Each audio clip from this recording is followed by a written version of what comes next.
Dalian niyo na mga anak, malapit na tayong kumain. Pauwi na din ang tatay niyo. Kamusta naman ang araw niyo? Maayos naman po, Tay. Sinabi po sa eskwela na magkakaroon daw ng eleksyon sa barm ngayong taon? Oo anak, pumunta ako sa Comelec Voter Education kanina.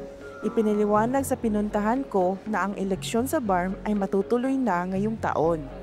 Ang kauna-unang BARM Parliamentary Elections ay magaganap ngayong October 13, 2025. Ano po ang barm parliamentary elections? Sa BARM Parliamentary, pipili tayo ng 80 na miyembro ng BARM Parliament.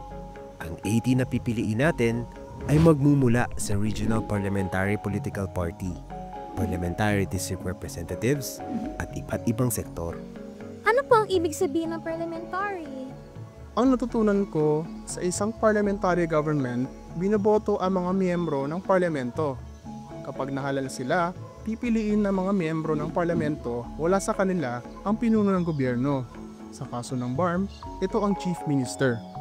Ang BARM, nabuo siya sa pamamagitan ng Bangsamoro Organic Law at bahagi ito ng peace agreement ng pamahalaan at liderato ng Bangsamoro para bigyan ang rehiyon ng karapatang mamahala nang naayon sa kanilang pagkakakilanlan at pagkatao. Matagal na itong pinagtrabahuhan bago ka pa pinanganak. Pinili ng Bangsamoro ang parlamentong uri na pamamahala upang sila ay magkaroon ng makabuluhang boses pangsiwa ng kanilang teritoryo na naaayon sa kanilang tradisyon at kultura.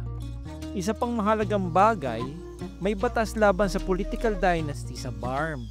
Kaya rin hinihikayat ang mga grupo na bumuo ng partido na nakatuon sa prinsipyo at advokasya at hindi lamang sa apelyido ng tumatakbo. Ibig sabihin po ba kahit hindi ako mula sa kilalang pamilya, may pag-asa akong maging leader sa BARM? Oo, bahagi ito ng kwalifikasyon ng nominee sa Regional Parliamentary Political Party.